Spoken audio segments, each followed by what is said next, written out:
like to say everyone's name after their set, just so like maybe you could fucking remember. All right, next comic coming to the stage. He's also a very consistent person in the scene.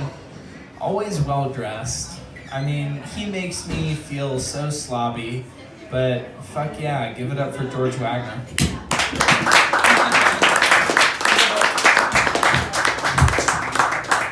Don't let him fool you. He only says the names so he'll remember it later. That's why he doesn't have any trouble with mine, since I'm George also. Yeah, the first time I heard Patrick's thing about the anal manipulation, I mean, I'm a Catholic. I haven't wiped since.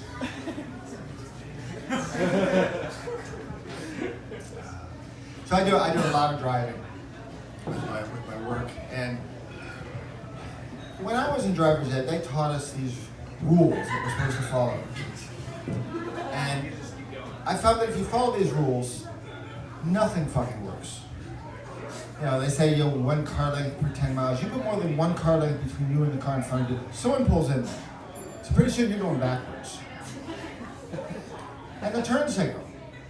What is the turn signal for? It's supposed to let you know when you're going to turn or move to the next lane.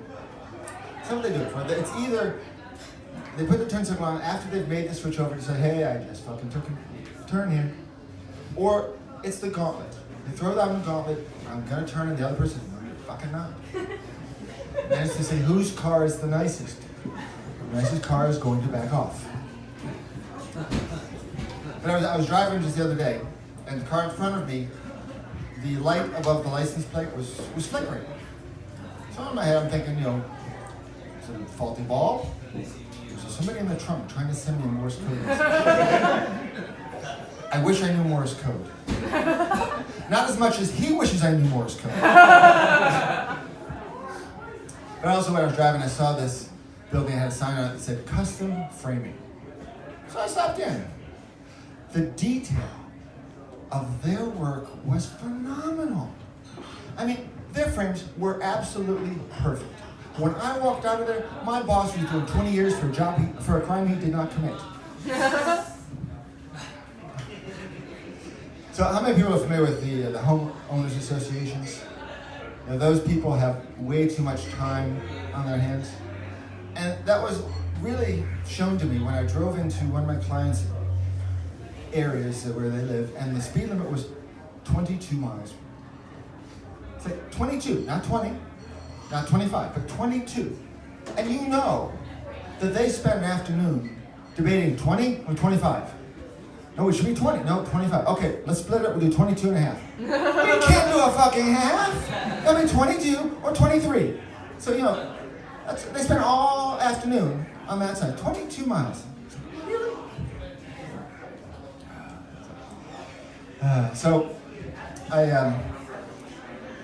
My mom always wins any argument we have. Because no matter what I've done, no matter how hard I've worked, no matter how much time I put into something, all she has to do is pull out, do you know how long I was in labor with you? You can't beat that. I mean, I spent 36 hours in line for concert tickets. She's like, really? It's time work. So I've been doing comedy now about 15 months.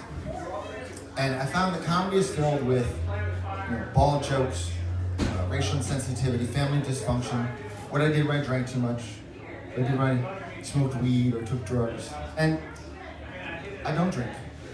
I don't smoke. I don't do drugs. I have a full head of hair and I'm white, so what the fuck do I have to complain about? Now, when I say I'm white, if the lights went out right now, they'd put me by the door so you could find your way out. If I walked up and I did the fist bump with the explosion, at that second, it would no longer be cool. But I was a successful rapper.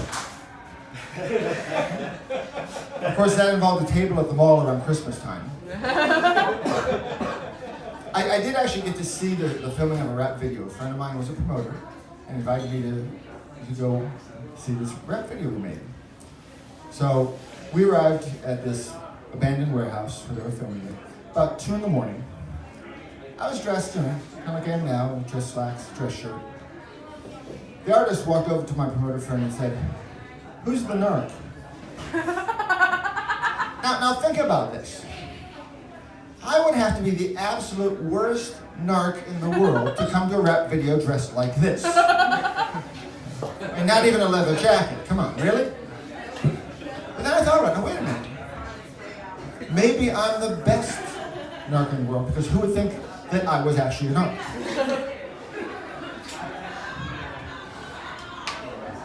So I like signs. I did the custom framing sign I talked about earlier. Have you ever seen the deer crossing signs? They put those up whenever there's been an incident with deer. Somebody's hit a deer. Which really makes me wonder what shit went down with that tractor crossing sign. I want to see the white chalk outline on that. I was in a park garage, and there was a stairwell, and the sign on the door said, "This door must remain closed at all times." I was stuck there for 3 hours. But I'll tell you, I'm tired of the bullshit with millennials. Okay? Millennials have an attitude. Okay? They think that they are all that because they don't use the N-word, or they call people out for misusing pronouns. But when the millennial comes up upon somebody who's older than them, they have no fucking respect. Woke my ass.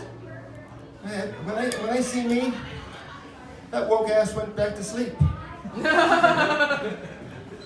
There's no fucking respect. I mean, they think because we're older that we don't understand or shouldn't use, online dating or Tinder. Really? I was using adult chat rooms before most of you were born. And they seem to be confused and uncomfortable with the fact that I understand the sexual innuendo of emojis. Give me a fucking break. We had to do sexual innuendo with goddamn punctuation marks.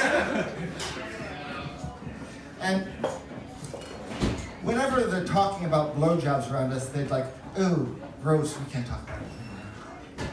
It's like, really? You think you discovered that a dick fit in a mouth? Guess what? It fits in the asshole too. Grow the fuck up. Get off my goddamn lawn. I'm George Wellman. Thank you very much. Oh, great finisher. See, that's why I like to give more time, because it takes a while to build that rapport. Anyways, your last